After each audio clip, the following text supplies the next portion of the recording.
Hello बच्चों, कैसे हो आप सब। आई होप आपने सॉल्यूशन का लेक्चर 1 और लेक्चर 2 दोनों अच्छे से पढ़ लिया होगा। लेक्चर 2 के अंदर हमने कॉन्सेंट्रेशन टर्म्स के बारे में हम पढ़ रहे थे और उन्हीं कॉन्सेंट्रेशन टर्म्स के अंदर मोल फ्रैक्शन पे जाके मैंने अपना लेक्चर को एंड किया था। तो आज हम उसी मोल फ्रैक्शन के आगे पढ़ेंगे और हम पढ़ेंगे रिलेशन बिटवीन सम कॉन्सेंट्रेशन टर्म्स। ठीक है, तो जो रिलेशन बिटवीन सम कॉन्सेंट्रेशन टर्म्स हम पढ़ने जा रहे हैं उसके अंदर सबसे पहला जो हम पढ़ेंगे वो होगा relation between molarity and wait by wait percentage. तो सबसे पहला जो हम पढ़ने जा रहे हैं, सॉरी बेटा एक मिनट, हाँ, सबसे पहला जो हम पढ़ने जा रहे हैं वो क्या होगा, relation between molarity and wait by wait percentage. तो अगर हम मोलैरिटी की बात करें तो मोलैरिटी को m से डिनोट करते हैं और उसका रिलेशन होता है 10 into x into D divided by molecular weight of solute. अब देखो कुछ कुछ चीज़ों के हम डायरेक्टली फॉर्मूले ध्यान रखें वही ज़्यादा बेटर होता है। ठीक है, हर चीज़ के डीपनेस में घुसने का मतलब भी नहीं होता है। तो ये जो रिलेशन इन पे डायरेक्ट रिलेशन बेस्ड क्वेश्चंस आएंगे, इसी को हमको ध्यान रखना है। तो इसलिए मैं आपको डायरेक्टली फॉर्मूला बता रहा हूँ। अब इसमें आपका दिमाग ये बोला होगा सर ये एक्स क्या है, तो बेटा जो एक्स है वो और कुछ नहीं, हमने जो वेट बाय वेट परसेंटेज है उसको एक्स माना है। वेट बाय वेट परसेंटेज को क्या माना है, एक्स माना है। तो जैसा का जैसा आपको जैसे 20% बाय मास, 15% बाय मास, जिस भी तरीके से क्वेश्चन में आपको वेट बाय वेट परसेंटेज दिया हो आपको वैसे का वैसा यहाँ रख देना है। अब बात आएगी सर ये डी क्या है, तो D is nothing, D basically आपका क्या है बेटा, डी डिनोट्स डेंसिटी। डी किसको डिनोट कर रहा है, डेंसिटी को डिनोट कर रहा है, जो कि ग्राम पर ml में होती है। तो ये आपका पहला रिलेशन है, क्या है, relation between molarity and wait by wait percentage. अब अपन आगे बात करें सेकंड रिलेशन की, तो सेकंड रिलेशन बेटा जो हम पढ़ रहे हैं वो होगा relation between molality and molarity. दूसरा जो हम पढ़ रहे हैं वो क्या है बेटा, relation between molality and molarity. तो यहां पे भी इसका जो रिलेशन है वो ये होता है कि M stands for, capital M stands for molarity is equals to molality into density upon 1 plus molality into molecular weight of solute upon 1000। तो आपका यहाँ पे क्या आपका रिलेशन है बेटा, मोलैरिटी और मोलैलिटी में, कि मोलैरिटी जो होता है, sorry, molarity is basically equal to molality into density upon 1 plus molality into molecular weight of solute upon 1000। Is that clear, आया समझ में। अब अगर बात करें अपन तीसरा रिलेशन की, तो तीसरा रिलेशन इधर लिख देता हूं। तो तीसरा रिलेशन क्या है बेटा, तीसरा है relation between molality and mole fraction. तो तीसरा क्या है बेटा, relation between molarity and mole fraction. तो मोलैरिटी और मोल फ्रैक्शन का आपका रिलेशन क्या होता है, तो मोलैरिटी को बेटा आप किससे डिनोट करते हो, स्मॉल m से, और मोल फ्रैक्शन क्या होता है, काई से। तो मान लीजिए कि मैं जो मोल fraction of solute upon mole fraction of solvent into 1000 upon molecular weight of solvent. तो आपका यहाँ पे मोलैलिटी और मोल फ्रैक्शन का रिलेशन क्या है, कि मोल fraction of solute upon mole fraction of solvent into 1000 upon mole fraction of molecular weight of solvent. अब देखो अगर आपको मोल फ्रैक्शन ऑफ सॉल्यूट पता है तो आप easily mole fraction of solvent निकाल सकते हो। कैसे, 1 में से सब्ट्रैक्ट करके, क्योंकि लास्ट लेक्चर में या लेक्चर के एंड में हमने यही तो पढ़ा था कि किसी भी बाइनरी मिक्सचर या बाइनरी सॉल्यूशन के दोनों कंपोनेंट के मोल फ्रैक्शन का सम 1 होता है। तो एक पता है तो दूसरा निकालना कोई बड़ी बात नहीं है। तो इस तरीके से देखो 3 इंपॉर्टेंट रिलेशंस हैं, इन्हीं रिलेशंस के बिहाव पे हमको चीज़ों को क्या रखना है, ध्यान रखना है और आपको अच्छे से चीज़ें आनी चाहिए। तो अब ये आप उसको नोट डाउन कर लो और फिर अब हम क्या करेंगे, बारी बारी से जो भी कॉन्सेंट्रेशन टर्म्स हमने पढ़ी हैं उन सारे कॉन्सेंट्रेशन टर्म्स के बेसिस बिहाफ पे हम क्वेश्चंस करेंगे, न्यूमेरिकल्स करेंगे और स्टेप बाय स्टेप मैं सारी चीज़ें आपको एक्सप्लेन करता हुआ चलूँगा। तो प्लीज़ इसको फटाफट से नोट डाउन करें, ठीक है, और फिर अपन इसके आगे बढ़ते हैं न्यूमेरिकल सेक्शन पे।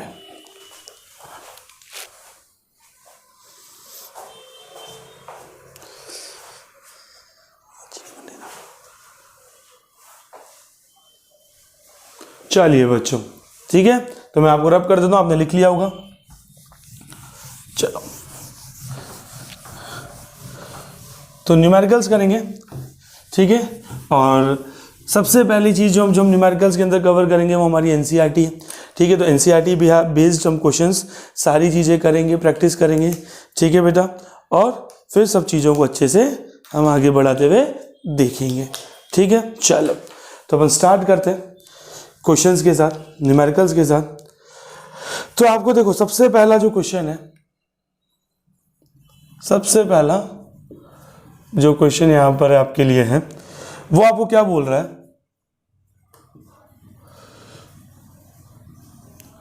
Calculate mole fraction of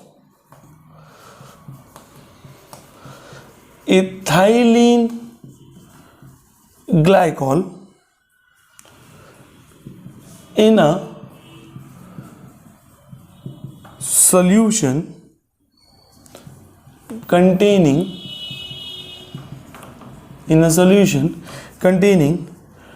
20% C2H6O2 by mass।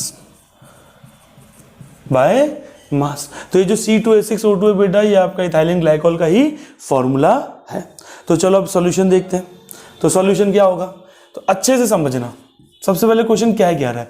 तो देखो कल जो हमने सेकंड लेक्चर में डिस्कस किया था कि अगर कभी भी आपको सॉल्यूशन की इंफॉर्मेशन डायरेक्टली उसके परसेंटेज कॉम्पोजिशन के सेंस में दे रखी है और इससे ज़्यादा उस सॉल्यूशन के बारे में कुछ भी आपको नहीं बता रहेगा, तो किस तरीके से आप डिकोड करोगे। तो सबसे पहली चीज़ यहाँ क्या दी है, 20% बाय मास C2H6O2 सोल्यूशन, यही तो दे रखा है। तो इसका मतलब क्या हो गया, इसका सीधा सीधा मतलब ये हुआ 20 ग्राम C2H6O2 present in 80 gram of solution, sorry 80 नहीं 100 ग्राम ऑफ सॉल्यूशन।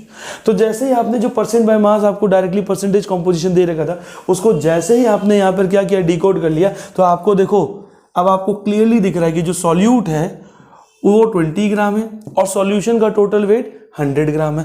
तो सॉल्वेंट का जो मास होगा, अब देखो क्वेश्चन में सॉल्वेंट कौन है इसका कोई जिक्र नहीं कर रखा, तो हम सॉल्वेंट वैसे मान किसको लेते हैं, वाटर को ही मान लेते हैं। तो अगर पूरा सॉल्यूशन 100 ग्राम का है, उसमें से 20 ग्राम हमारा सॉल्यूट है, तो बचा हुआ 80 ग्राम किसका होगा, सॉल्वेंट का ही होगा कि नहीं होगा। अब मुझे निकालना क्या है, calculate mole fraction of ethylene glycol. मतलब आपके जो सॉल्यूशन के दो कंपोनेंट हैं, इथाइलिन ग्लाइकोल और वाटर, तो ये दोनों इस सॉल्यूशन को बनाते वक्त अपने अपने मोल्स का कंट्रीब्यूशन दे रहे होंगे। तो इथाइलिन ग्लाइकोल के कितना मोल का कंट्रीब्यूशन है टोटल सॉल्यूशन में, वो उसके मोल फ्रैक्शन के टर्म से मुझे बताना है। तो अगर मैं मोल फ्रैक्शन का बात करूं, तो मोल फ्रैक्शन ऑफ C2H6O2, तो आप वो क्या बोलोगे कि sir moles of C2H6O2 upon moles of C2H6O2 plus moles of water, यही टोटल मोल्स, यही फॉर्मूला होगा। तो मैंने कहा क्वेश्चन के अंदर मुझे मोल्स नहीं दिए, क्वेश्चन के अंदर बेटा मुझे मोल्स नहीं दिए, क्वेश्चन के अंदर मुझे मास दे रखा है, क्वेश्चन के अंदर मुझे मास दे रखा है।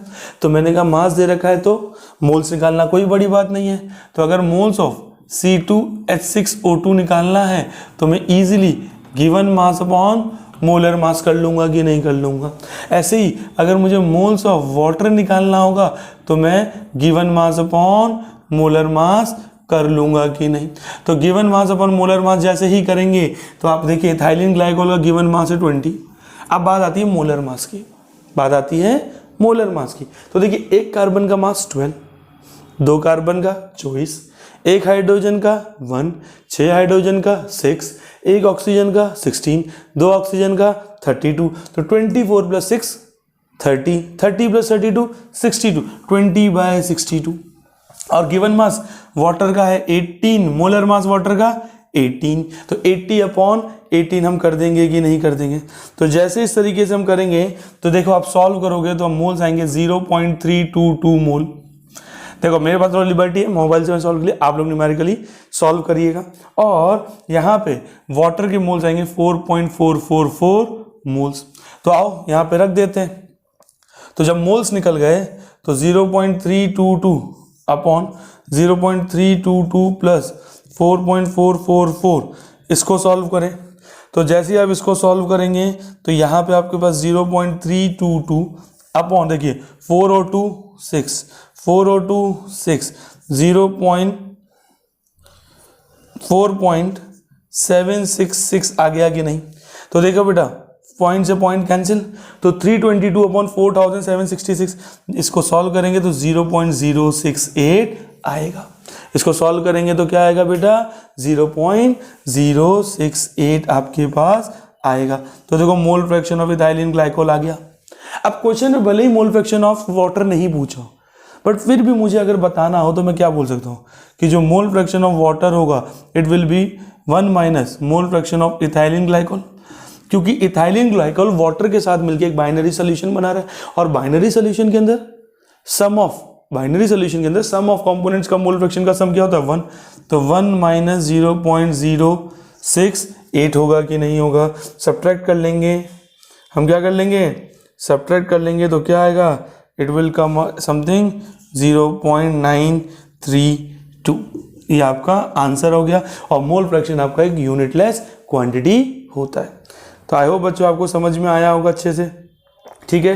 तो इसको नोट डाउन करो, तब तक अपन नेक्स्ट जो अपना क्वेश्चन है उसकी तरफ मूव करते हैं, ठीक है। अच्छे से इसको नोट डाउन कर लो।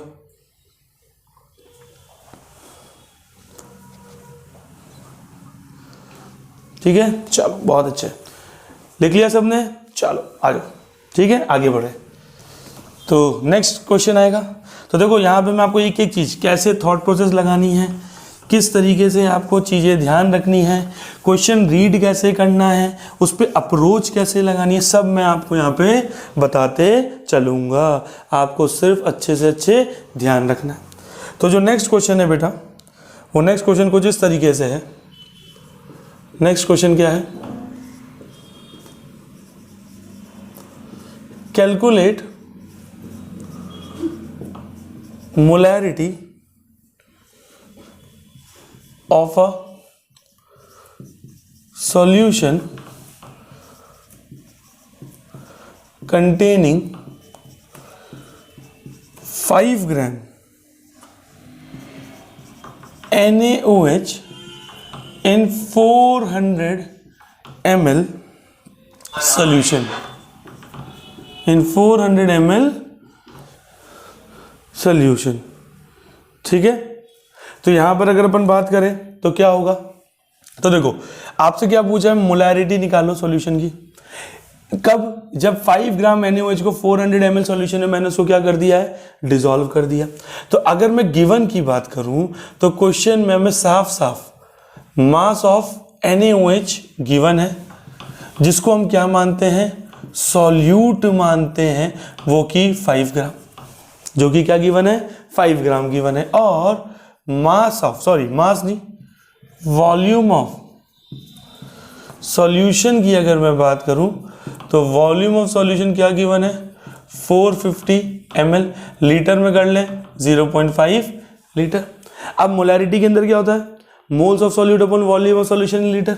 तो मैंने कहा मुझे तो सॉल्यूट के मास पता है, तो मैंने कहा मोल्स निकालना कोई बड़ी बात नहीं है, given mass by molar mass. Given mass कितना दे रखा है 5 दे रखा है। मोलर मास सोडियम का 23, ऑक्सीजन का 16, 39 प्लस 1 हाइड्रोजन का 40, क्या आ गया 1/8। या मैं तो इसको बोलता हूँ ऐसे ही रख लेते हैं। क्यों रख लेते हैं 400 है 450 नहीं, क्यों रख लेते हैं क्योंकि मेरे कैलकुलेशन में वॉल्यूम में भी क्या है 0.4 लीटर ही तो है, तो 4 और 40 काटने में आसानी हो जाएगी। तो मोलैरिटी क्या होता है moles of solute upon volume of solution किसमें लीटर में। तो 5/40 अपॉन 0.4, तो पॉइंट हटा दिया कितना आ गया ऊपर 10, 4 से 4 कट गया, सो इट केम एज 5/16। 5/16 की अगर हम बात करते हैं तो 5/16 आपका क्या बनेगा, सॉल्व करेंगे 0.278 मोलर, सॉल्व करेंगे तो क्या आएगा 0.278 मोलर आएगा। आई होप आपको समझ में आया होगा, एक बार अच्छे से आप लोग इसको देख लें।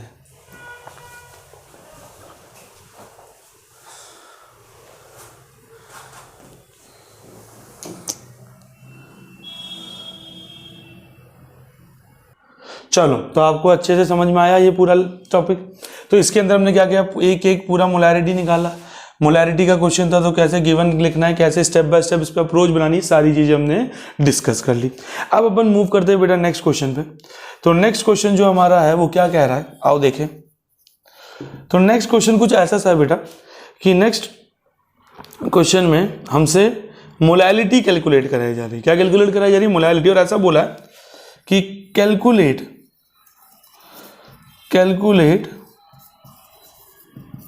Molality of 2.5 gram of ethanoic acid, 2.5 gram of ethanoic acid. अब इथेनोइक एसिड का प्लीज फॉर्मूला सब याद रखें, CH3COOH। इसको हम एसिटिक एसिड भी कहते हैं। क्या कहते हैं, एसिटिक एसिड। तो कई बार बच्चों को इन्हीं में कंफ्यूजन हो जाती है, तो उनके इसलिए तोते उड़े रहते हैं। ठीक है, 75 ग्राम ऑफ बेंजीन, बेंजीन मतलब C6H6। तो this is a pure question.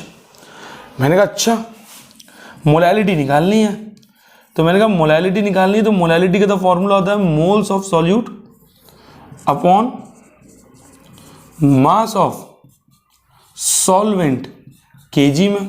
चलो मैच करने लग जाओ। मैंने कहा मुझे चाहिए मोल्स। मैंने कहा यहाँ 2.5 ग्राम इथेनोइक एसिड को 75 ग्राम बेंजीन। तो अगर मैं अमाउंट के हिसाब से सॉल्यूट और सॉल्वेंट डिसाइड करूं, 2.5 ग्राम इथेनोइक एसिड सॉल्यूट हो गया और 7.5 ग्राम वाला हमारा क्या हो गया, बेंजीन हो गया। अच्छा, उसके बाद अगर मैं बात करूं तो मुझे दोनों का क्या दे रखा है, मास, मतलब मुझे मोल्स तो दे ही नहीं रखे। तो सबसे पहला धर्म कर्म होगा moles of ethanoic acid. Again the formula is given mass upon molar mass 2.5। Molar mass क्या होगा, आओ देखें। CH3COOH, एक कार्बन का 12, 3 हाइड्रोजन का 3, अगेन एक कार्बन का 12, फिर से क्या होगा 2 ऑक्सीजन का 32 और हाइड्रोजन का 1। सबको अगर जोड़ दूं 3 2 5 2 7, 7 2 9 1 10, 3 1 4 1 5 1 6, तो 60। और अगर मैं यहाँ पे बात करता हूँ तो इसको मैं सॉल्व कर लेता हूँ, कैलकुलेटर की मदद लूँगा, मेरे पास लिबर्टी है बेटा। तो इसको सॉल्व किया तो 0.0417 मोल आ गया। अब मोल आ गए तो मास ऑफ सॉल्वेंट तो ग्राम में, अरे केजी में करना कोई बड़ी बात है, आओ यहाँ रख दें। तो 0.0417 अपॉन 75 ग्राम में कर, किलोग्राम में करने के लिए 1000 से डिवाइड करेंगे तो वो 1000 लपक के ऊपर चल जाएगा, और पॉइंट हटाओगे तो लपक से 4 जीरो नीचे आ जाएंगे, 3 जीरो ऊपर से 3 जीरो नीचे से क्या हो जाएंगे, कैंसिल हो जाएंगे, और ये 417 अपॉन 750 की वैल्यू फ्रैक्शन में बन जाएगी। आया समझ में कि नहीं, ठीक है। और इसको सॉल्व करेंगे तो 0.556 मोलल आंसर आ जाएगा, मोलल आंसर आ जाएगा। तो आई होप आपको मोलैलिटी का दोनों का एक ही क्वेश्चन अच्छे से समझ में आया होगा। चलो बच्चों आगे बढ़ते हैं, ठीक है, क्वेश्चन करने से रुकना नहीं है, ठीक है। चलो नेक्स्ट क्वेश्चन। तो नेक्स्ट क्वेश्चन की तरफ अगर अपन बढ़े तो नेक्स्ट क्वेश्चन क्या होगा, नेक्स्ट क्वेश्चन। तो नेक्स्ट क्वेश्चन हमारा कुछ ऐसा है जिसमें हमसे कैलकुलेट कराया जा रहा है। तो चलो बच्चों पूरा क्वेश्चन नहीं लिखता, मैं ओवरव्यू दूंगा क्वेश्चन का।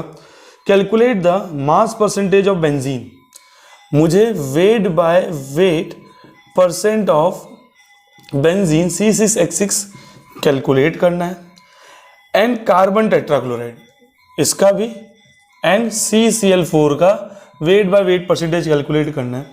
If 22 gram of benzene, if 22 gram of benzene is dissolved in 122 gram of carbon tetrachloride, इसका मतलब मुझे मास ऑफ बेंजीन कितना दिया है। If 22 gram of benzene is dissolved in 122 gram carbon tetrachloride, 122 ग्राम में। अरे भैया मास परसेंटेज निकालना है, मतलब अगर मैं इन दोनों को मिक्स कर रहा हूँ तो जो भी टोटल मास बन रहा है मिक्सचर का, उस टोटल मिक्सचर के मास में बेंजीन के मास का कंट्रीब्यूशन कितना है परसेंटेज वाइज, और कार्बन टेट्राक्लोराइड का कितना है। तो मैंने कहा इससे आसान क्वेश्चन तो जीवन में और हो ही नहीं सकता।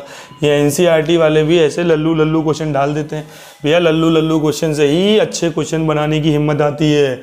तो वेट परसेंटेज ऑफ C6H6 क्या हो गया, हमारा फॉर्मूला क्या बोलता है, mass of component upon total mass, और क्योंकि परसेंटेज में आंसर है तो इंटू 100 तो मैंने कहा mass of component 22, total mass कितना हुआ 22 प्लस 120। देखो एक एक चीज डायरेक्ट कुछ नहीं लिख रहा, सब कुछ इंटू 100। तो 22 को 144 से हम डिवाइड करेंगे और 100 से मल्टीप्लाई करेंगे। आइए चलिए देखते हैं क्या आता है। तो 22 को डिवाइड करा हमने 144 से 0.152 और 100 से मल्टीप्लाई किया 15.2%। 15.2%। और इसी तरीके से चलो formula wise he wait by wait percentage of CCl4। तो अब 122 mass of component upon 144 into 100। वैसे तो 100 में से इस परसेंटेज को माइनस कर दोगे तब भी काम बनेगा, बन ही जाएगा, बट हम तो फॉर्मूले का पूरा उपयोग लेंगे और इसको सॉल्व करेंगे। 84.8 सॉल्व करेंगे तो 84.8% आंसर आएगा।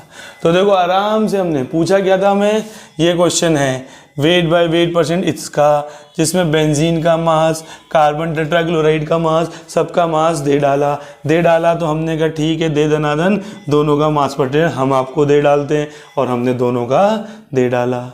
आया समझ में कि नहीं, कोई डाउट बोलो बच्चों, आया समझ में? चलो आगे बढ़ते हैं, ठीक है।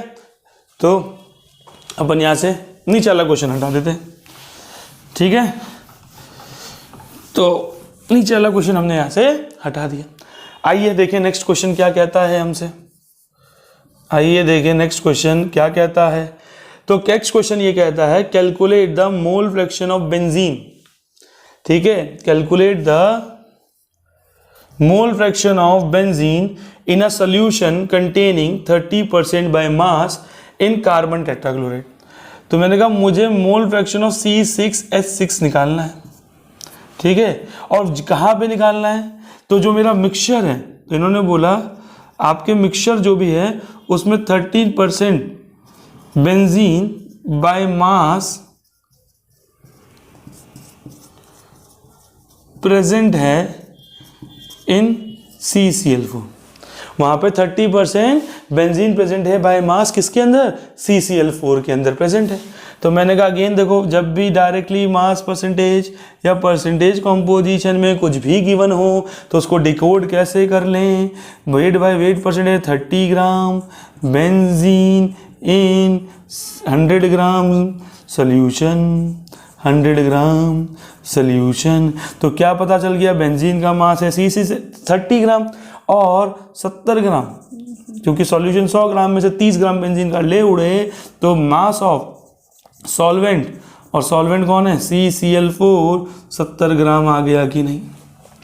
मैंने कहा अब देखो जो पहला क्वेश्चन जिससे शुरुआत करी थी ये तो कुछ कुछ वैसा हो गया। सॉल्यूट सॉल्वेंट दोनों का मास पता है, सॉल्यूट सॉल्वेंट दोनों का मास पता है, मोल्स निकालो और मोल्स अपॉन टोटल मोल्स करके मोल फ्रैक्शन निकालो।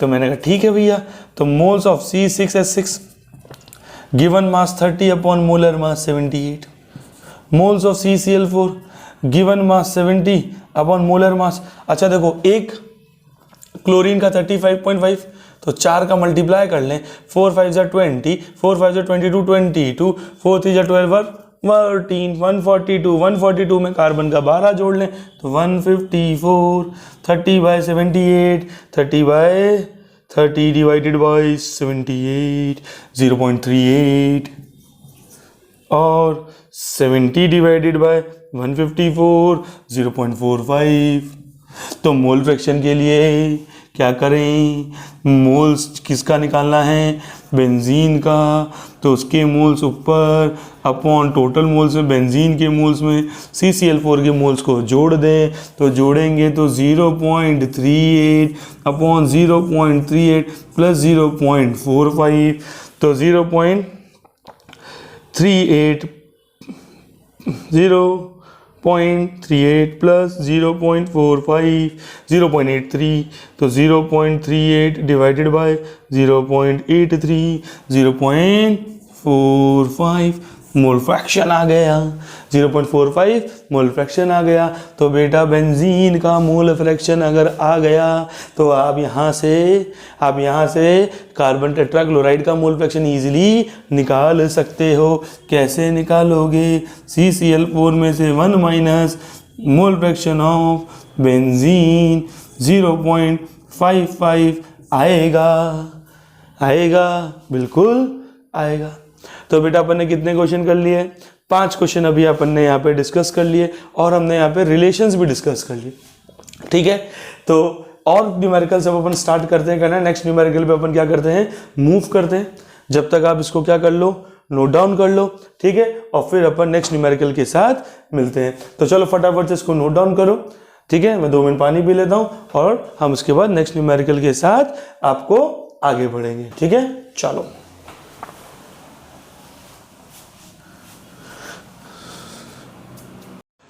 बच्चों, तो पानी पी लिया अपन ने, आप लोगों ने सारे न्यूमेरिकल लिख लिए होंगे। ठीक है, तो अब नेक्स्ट न्यूमेरिकल की तरफ अपन बढ़ते हैं।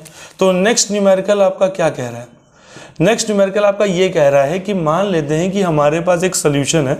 ठीक है, और उस सॉल्यूशन की मोलैलिटी हमको 1 मोलल गिवन है और हमसे बोला है कि जो सॉल्यूट उस सॉल्यूशन को बना रहा है उस सॉल्यूट का मोल फ्रैक्शन क्या होगा हमें बताओ।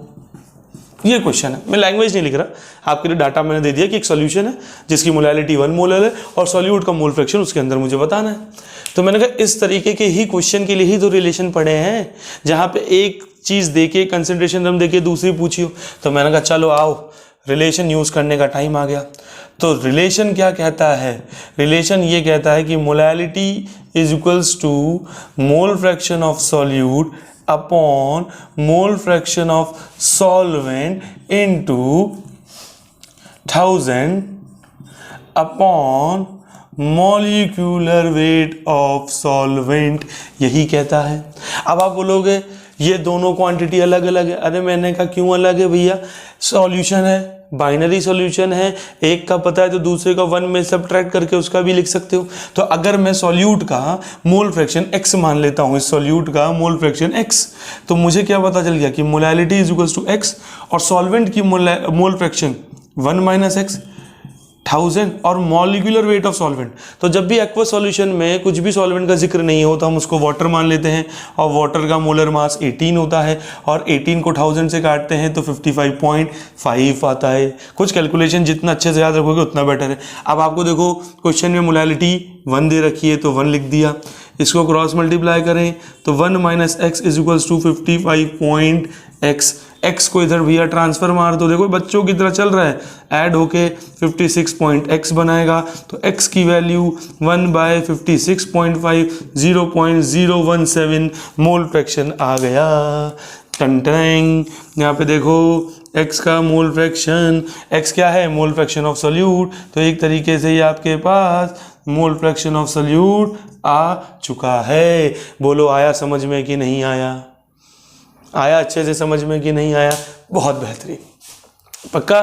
चलो तो नेक्स्ट पे मूव करें, चलो बहुत बढ़िया। तो नेक्स्ट क्वेश्चन पे मूव करते हैं, ठीक है, इसको रब कर रहा हूं मैं, नेक्स्ट क्वेश्चन पे चलते हैं। आओ, अब नेक्स्ट क्वेश्चन ऐसा है कि मैंने बोल दिया कि जैसे मान लेते हैं कि मेरे पास ना इस तरह का क्वेश्चन दे दिया आपको कि एक सॉल्यूशन है, ठीक है, जिसमें 500 ml वॉल्यूम पर 5 मोलर की मोलैरिटी शो कर रहा है और मैंने क्या किया, वक्त के साथ इस सॉल्यूशन को डाइल्यूट किया। तो मुझे ये पता चला कि इसका वॉल्यूम बाद में हो गया 1500 ml। तो मुझसे किसी ने पूछा अब जब तुम वॉल्यूम 500 से 1500 ml तक ले जा चुके हो तो बताओ उस सॉल्यूशन की 1500 ml पे मोलैरिटी क्या होगी। तो मैंने कहा अच्छा, मतलब देखो पर एक चीज, एक ही टाइप का सॉल्यूशन है जिसको दो अलग अलग वॉल्यूम पे हम क्या कर रहे हैं, कंपेयर कर रहे हैं। तो मोलैरिटी और वॉल्यूम के बीच में ना एक रिश्ता होता है कि molarity is inversely proportional to volume, और इसी रिश्ते के बिहाफ पे हम एक रिलेशन पे पहुंचते हैं और वो रिलेशन होता है m1v1 is equals to m2v2। अब भैया मोलैरिटी के अंदर वॉल्यूम का लेन देन होता है लीटर में, 500 ml मतलब आधा लीटर, तो 5 तो होगी मोलैरिटी और हाफ को हाफ लिख दिया। 1500 ml 1.5 लीटर, और m2 मुझे कैलकुलेट करना है, पॉइंट हटा दिया 10, 2 में 5 टाइम्स, 5 में 3 टाइम्स, m2 क्या हो गया 5/3। चलो भैया डिवाइड करो 1, 2 बचेगा, पॉइंट लगाएंगे 20, 3 6 18, 2 बचा फिर से, तो मोलैरिटी m2 1.66 आ गया कि नहीं आ गया, आ गया कि नहीं आ गया, बोलो कोई डाउट। तो कभी भी इस तरीके का सॉल्यूशन हो जहां पे आपको डाइल्यूशन कर रखा हो और एक केस की मोलैरिटी को दूसरे केस के कंपेयर करा के वॉल्यूम पूछे या मोलैरिटी पूछे, तो हमेशा ये रिलेशन आपका वहां पे हेल्प करेगा। ठीक है बच्चों, आया समझ में? चलो बहुत बढ़िया, ठीक है, रब कर दे, चलो लिख लो लिख लो। चलो आगे बढ़ते हैं, तो आगे बढ़ते हैं बेटा। तो नेक्स्ट क्वेश्चन के पे आते हैं। नेक्स्ट क्वेश्चन अच्छा क्वेश्चन है ना, इस पे वो स्टार मार्क कर लो थोड़ा। इस टाइप के क्वेश्चन ना अक्सर देख के घबरा जाते हैं कि यार हमें कुछ दिया भी नहीं है और पूछ तुम भंडार रहे हो हमसे। तो क्वेश्चन कुछ ऐसा है, एट STP, ठीक है, calculate density of CCl4 vapour, ठीक है, इन ग्राम पर लीटर। ये क्वेश्चन है बेटा।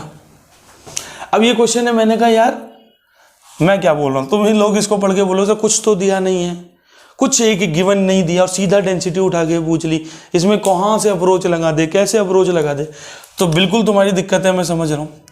तो देखो जब भी इस तरीके की चीजें आ जाए ना कि जहां पे गिवन नाम की चीज ना के बराबर हो ना, तो स्टैंडर्ड कंडीशंस को ना दिमाग में रोटेट करना स्टार्ट करो कि ऐसी क्या बातें हैं जो इनके लिए बिना कुछ दिए भी मैं बोल सकता हूं। मतलब अगर कोई मुझे बोले बको, तो मैं इनके लिए क्या क्या चीजें बक सकते हैं, वो सारी चीजें। तो मैंने कहा किसी भी मॉलिक्यूल कंपाउंड के लिए उसके किसी भी अमाउंट को अगर मुझे रिलेट करना है तो मोल्स के टर्म्स में, तो मैंने कहा काम करते हैं, अगर मैं CCl4 की क्वांटिटी 1 मोल मान लूं, मैंने कहा भैया मान लो, और ऊपर से हमें बताया यही STP पे है, वेपर है मतलब गैस फॉर्म में, तो हमें क्या पता चला रहा है, जब भी 1 मोल कोई भी गैस STP पे होती है तो उसका वॉल्यूम 22.4 लीटर होता है, और इसी 22.4 लीटर के अंदर वो मॉलिक्यूलर मास के बराबर मास ऑक्यूपाई करता है। और मॉलिक्यूलर मास निकालोगे तो कितना आ जाएगा, एक कार्बन का 12 प्लस 35.5 इंटू 4, देख लो 154 ग्राम आएगा। तो मैंने कहा मास आ गया, वॉल्यूम आ गया, डेंसिटी मास बाय वॉल्यूम ही तो होती है, तो 154 divided by 22.4 it will come approx 6.87 ग्राम पर लीटर। आ गया भैया, बोलो आ गया? हाँ जी आ गया। तो कभी भी अगर इस तरह के क्वेश्चन आए तो हमें स्टैंडर्ड कंडीशंस या रिलेशंस के ऊपर भरोसा रखना है, और कुछ ना कुछ वो चीजें आपको ऐसा दे ही देंगी जिससे आगे क्वेश्चन में कैसे बढ़ना उसकी अप्रोच लगना स्टार्ट हो जाए। कूल, चलो बहुत बढ़िया। नेक्स्ट क्वेश्चन, चलो तो नेक्स्ट क्वेश्चन है, एक सिंपल सा क्वेश्चन पूछ लेता हूं। चलो किस किस ने क्या क्या अभी तक रिवाइज किया वो याद भी हो जाएगा। क्वेश्चन ऐसा है कि select the correct concentration term which is temperature dependent। ठीक है, तो ऑप्शन कुछ इस प्रकार है, आपके ऑप्शन इस प्रकार है, मोलैलिटी, दूसरा है मोल फ्रैक्शन, तीसरा है मोलैरिटी, और डी है परसेंटेज कॉम्पोजिशन। बताओ क्या होगा? जब तक मैंने चौथा ऑप्शन लिखा होगा कई बच्चों के तो आंसर ही आ जाएंगे अगर उन्होंने अच्छे से पढ़ रखा होगा। बिल्कुल बिल्कुल बताओ। तो मैंने कहा यार मोलैलिटी, मैंने कहा molality moles of solute upon mass of solvent in KG, ना तो मोल्स को टेम्परेचर से फर्क पड़ता ना मास को, तो मैंने कहा हटाओ इसे। मोल फ्रैक्शन ऊपर मोल नीचे मोल, भैया मोल को तो टेम्परेचर डिपेंडेंट होता ही नहीं है। अब बची मोलैरिटी, तो मैंने कहा बिल्कुल मोलैरिटी होता है moles of solute upon volume, volume temperature से फर्क खाता है, तो वॉल्यूम में अगर फर्क आया तो मोलैरिटी में आया, तो इसका मतलब कौन सी कॉन्सेंट्रेशन टर्म टेम्परेचर डिपेंडेंट होती है? वो है आपकी मोलैरिटी, वो है आपकी मोलैरिटी। छोटी सी चीज़ है, आसान सी चीज़ है, पर पता होना ज़रूरी है। ठीक है बच्चों, चलो नेक्स्ट नोट डाउन करो, चलो नोट डाउन करो, मैं ऊपर वाला क्वेश्चन हटा रहा हूँ। एक और अच्छा क्वेश्चन ले, ठीक है। अगर कोई हमसे ये पूछ ले calculate molality of pure water, कोई ये पूछ डाले, क्या पूछ डाले कि क्या करो, मोलैलिटी कैलकुलेट करो प्योर वाटर की, फिर बोलोगे सर कैसे क्वेश्चन करा रहे हो जिसमें कुछ गिवन नहीं। मैंने कहा यही तो चीज़ें सीखनी है, गिवन के साथ तो आगे पीछे खेल लोगे, बट मैं पहले कुछ वो क्वेश्चंस करा दूं जिनको देख के घबराहट होती, तो घबराहट भगाना अपना पहला काम है। तो मैंने कहा एक काम करते हैं, कुछ नहीं दे रखा तो क्यों ना ये मान लें कि जो प्योर वाटर है, तो प्योर वाटर की जो डेंसिटी, या चलो इसको भी छोड़ो, अप्रोच कैसे बनेगी। मैंने कहा मोलैलिटी होता है moles of solute upon mass of solvent KG में। तो मैंने कहा ना तो क्वेश्चन में मोल्स गिवन है ना ही क्वेश्चन में मास गिवन है। जब दोनों ही चीज़ें क्वेश्चन में नहीं दे रखी तो फिर कैसे करें? तो मैंने कहा चलो जुगाड़ लगाया जाए। तो मैं पानी के बारे में क्या क्या जानता हूँ, तो पानी के बारे में सुनते ही मेरे दिमाग में सबसे पहले जाती है कि पानी की जो डेंसिटी है, क्योंकि इसकी डेंसिटी में मास वॉल्यूम दोनों छुपे हुए हैं, वो 1 ग्राम पर ml होती है कि नहीं होती। तो मान लें कि अगर मैं मान लेता हूँ कि जो मेरा मास ऑफ सॉल्वेंट है, वे सॉल्वेंट पानी ही तो है, वाटर, अगर मैं इसको मतलब वॉल्यूम 1 ग्राम 1 ml में, तो इसका मतलब मैं क्या बोलूँ 1000 ग्राम 1000 ml। मैं 1 kg मान लेता हूँ, अगर मास ऑफ सॉल्वेंट 1 kg मान लेता हूँ, तो मेरा यहाँ पे डेंसिटी से आपका वॉल्यूम 1 लीटर आ जाएगा। या मैं सिंपल बोलूँ आपके 1 ग्राम में 1 ml में 1 ग्राम है, तो 1000 ml में 1000 ग्राम होंगे कि नहीं होंगे। तो मेरे पास क्या आ गया यहाँ से, वाटर का मास।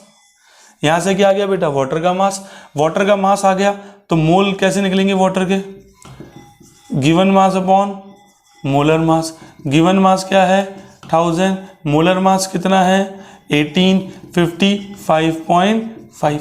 अब क्योंकि मैंने 1000 ग्राम मतलब 1000 ml को 1000 ग्राम माना, मतलब वाटर की क्वांटिटी कितनी होगी एक तरीके से 1 kg, तो मैं यहाँ रख दूँ तो मोलैलिटी क्या हो जाएगा, moles of solute upon mass of solvent kg। तो स्टैंडर्डली मैंने 1000 ग्राम के रेस्पेक्ट में कैलकुलेट करी molality, 1000 gram equal to 1 kg, और वही सॉल्वेंट है मेरा, तो वही चीज़ मैंने यहाँ लिखी है। तो मोल्स कितने आए थे 55.5 अपॉन 1, तो 55.5 मोलल आपकी प्योर वाटर की मोलैलिटी आ गई। प्योर वाटर की मोलैलिटी देखो आपकी यहाँ पर आ गई। Is that clear? बोलो। चलो बहुत बढ़िया, बहुत अच्छे बच्चों, आगे बढ़ते हैं। चलो बहुत बढ़िया। तो एक क्वेश्चन और मैं आपके, हाँ ये अच्छा क्वेश्चन है, ठीक है, एक क्वेश्चन और देखते हैं। ठीक, तो एक क्वेश्चन ऐसा आपको कुछ दे रखा है बेटा कि मैं आपको ऐसे बोल देता हूँ 25.3 ग्राम Na2CO3 ठीक है, तो इसको मैंने क्या किया, dissolve to make 250 ml solution. ठीक है, तो मुझे ये बतानी है, तो हमें से बोला गया कैलकुलेट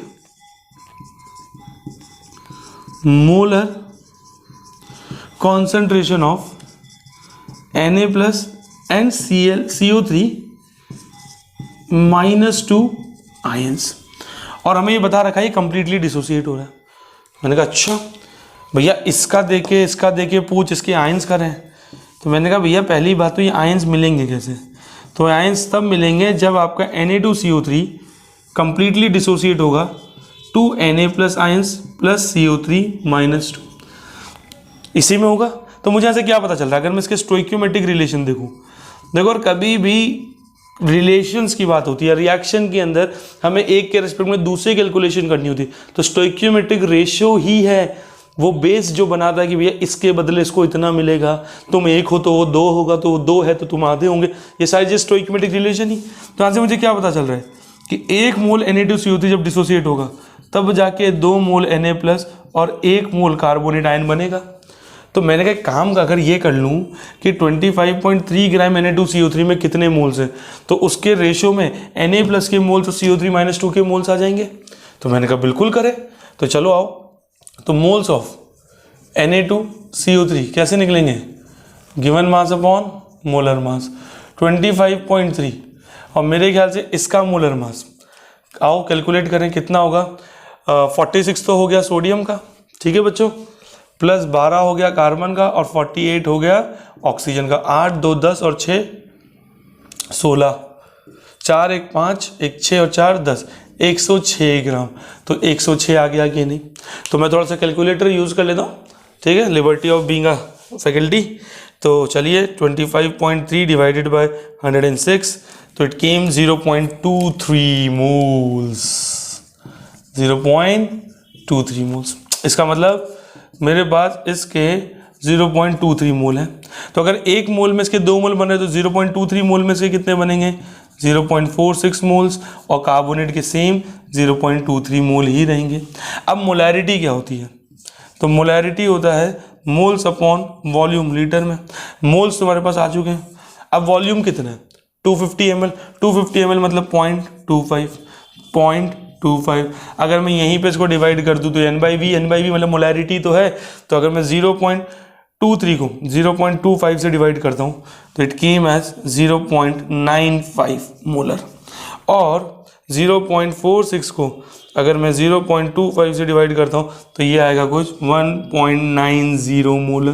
तो देखो मैंने मोलैरिटी यहाँ कैलकुलेट कर दी। सिंपल क्वेश्चन है।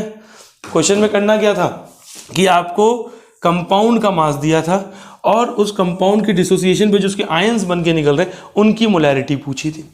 तो मैंने कहा जब ये लोग डिसोसिएट होंगे तो ये आयंस हैं तो इसी का पार्ट कंपाउंड का, तो जब ये डिसोसिएट होंगे तो किस रेशियो में कौन सा आयन कितना बनेगा वो उसका स्टोइकियोमेट्रिक रिलेशन बताएगा।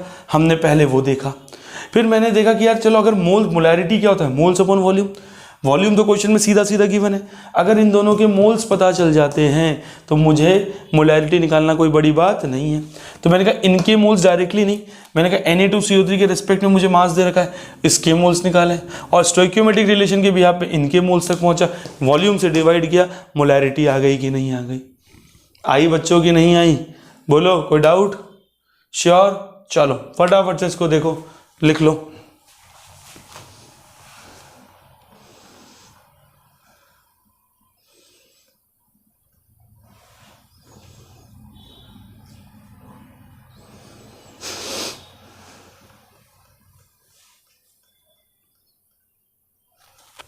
चलो ठीक है बच्चों, आगे बढ़े। चलो नेक्स्ट क्वेश्चन। तो आज का यही कंसंट्रेशन टर्म्स के अंदर लास्ट क्वेश्चन लेते हैं, ठीक है। ठीक है, तो जितना आपको ज़रूरी है, जितने क्वेश्चन और भी तरीके के हैं जो चैप्टर के एंड में हम बल्क में क्वेश्चंस करेंगे उसमें हर और वैरायटी में सॉल्व कराऊंगा। तो ये तो जस्ट बहुत प्रैक्टिस है, जिससे आप इनके फॉर्मूले से रिलेट कर जाएं, आपको टॉपिक पढ़ने के बाद ये महसूस हो कि हाँ भाई हम क्वेश्चन सॉल्व कर सकते हैं। तो क्वेश्चन है 4 ग्राम NaOH, 4 gram NaOH is dissolved in 36 gram of H2O. In 36 gram of H2O. Simple सा question, calculate its molarity, calculate its molarity. तो देखो क्या होगा, मैंने कहा मोलैरिटी क्या होता है, moles of solute upon mass of solution litre में। ओहो क्या लिख रहे हैं सर जी, आप भी ऐसे गलती करोगे, अरे सॉरी भैया, हो जाती है कभी कभी। तो वॉल्यूम ऑफ सॉल्यूशन आएगा लीटर में। तो मोल्स क्या होते हैं, मोल्स का यहीं रख देता हूँ, given mass by molar mass upon volume litre में। अब भैया यहाँ वॉल्यूम तो दिया ही नहीं है, वॉल्यूम तो दिया ही नहीं है, तो वॉल्यूम क्या होगा, वॉल्यूम क्या होगा। तो मैंने कहा मुझे क्या मालूम है कि वाटर की जो डेंसिटी है वो 1 ग्राम पर ml होती है कि नहीं होती। वाटर की डेंसिटी 1.1 ग्राम। तो अगर मेरे पास डेंसिटी मास बाय वॉल्यूम, मास 36 है तो वॉल्यूम भी 36 ml आएगा कि नहीं आएगा, वॉल्यूम भी क्या आएगा 36 ml आएगा। 36 को लीटर में करना कोई बड़ी बात नहीं है। तो यहाँ पे आपके पास क्या हो गया, देखो solute 4 given mass, molar mass NaOH का 40/36, लीटर में करने के लिए 1000, 1 0 से 1 0 गया, 4 से 4 गया, ये ऊपर चला गया, तो 100/36 आ गया। अब 100/36 को देख लेते हैं क्या होता है, 2 पॉइंट समथिंग ही आएगा, ज़्यादा तो दूर कहीं जाना ही नहीं है। तो 100/36, अरे भैया 2.77 मोलर, 2.77 मोलर आंसर आ गया। कोई डाउट बच्चों बताओ किसी भी तरीके का। तो देखो हमने बहुत सारे क्वेश्चन करे, ठीक है। तो जो आज का हमारा कंप्लीट लेक्चर है उसमें लगभग 9 से 10 क्वेश्चन हमने प्रैक्टिस कर लिए, और ऊपर से रिलेशन बिटवीन आपका कॉन्सेंट्रेशन टर्म्स हमने कवर कर लिया। तो एक तरीके से जो हमारी चैप्टर की स्टार्टिंग है, जहाँ पे सॉल्यूशन होता क्या है, क्लासिफिकेशन क्या होता है, उस सॉल्यूशन को कितने कॉन्सेंट्रेशन टर्म्स के अंदर हम कैलकुलेट कर सकते हैं, सारी बातें अपन ने देख ली, ठीक है। तब जो नेक्स्ट लेक्चर आएगा, 4th लेक्चर, उसमें कंप्लीट सोल्यूशन, जो सॉल्युबिलिटी होती है, रॉल्स लॉ, हेनरी लॉ, ये जो सब आप पढ़ने के लिए बैठे हुए हो, ठीक है, तो उसको अपन पढ़ेंगे, डीप में पढ़ेंगे, अच्छे से पढ़ेंगे। तब तक के लिए इनको एक एक क्वेश्चन को खुद से बनाना है, फिर से करके देखना है, और नहीं समझ में आए तो आपको कमेंट के थ्रू, या जो मैं डिस्क्रिप्शन में हर चीज़ आपको कैसे मुझसे कनेक्ट कर सकते हो लिखा हुआ है, तो उसके थ्रू भी आप अपनी क्वेरीज पुट ऑन कर सकते हो। तो अगर वीडियो अच्छा लगे, कंटेंट ऐसा लगे कि नहीं ये वो कंटेंट है जो ईजीएस्ट वे में स्टेप टू स्टेप सॉल्व करके हमारे लिए ही बना है, एवरेज बच्चों के लिए ही है, तो प्लीज़ सब्सक्राइब करें, ठीक है। तो और अपने और चैप्टर्स की चीज़ें भी आती रहेंगी, ठीक है। तो सब्सक्राइब करो चैनल को, ठीक है। और डेली आपको सॉल्यूशन की, जैसे भी सॉल्यूशन हमारा चालू है, तो हर दिन इसका एक लेक्चर आपको मिलता जाएगा। और अगर सब्सक्रिप्शन आप लोग ज़्यादा नंबर में सब्सक्रिप्शन आते रहेंगे, सब्सक्राइब करते रहेंगे आप लोग, तो और जो आप लोग बोलेंगे क्लास 11 का कंटेंट, वो भी मैं आपको फिर रेगुलर बेसिस पे डालना स्टार्ट कर दूंगा। सो इट्स ऑल, आप लोग जितना ज़्यादा सपोर्ट करेंगे उसी हिसाब से कंटेंट फिर मैं आपके लिए यहाँ पे लाता रहूँगा। चलो तो मिलते हैं बेटा, तब तक के लिए मौज मस्ती करो, जो कि तुम खुद से कर ही लेते हो, और बाय बाय।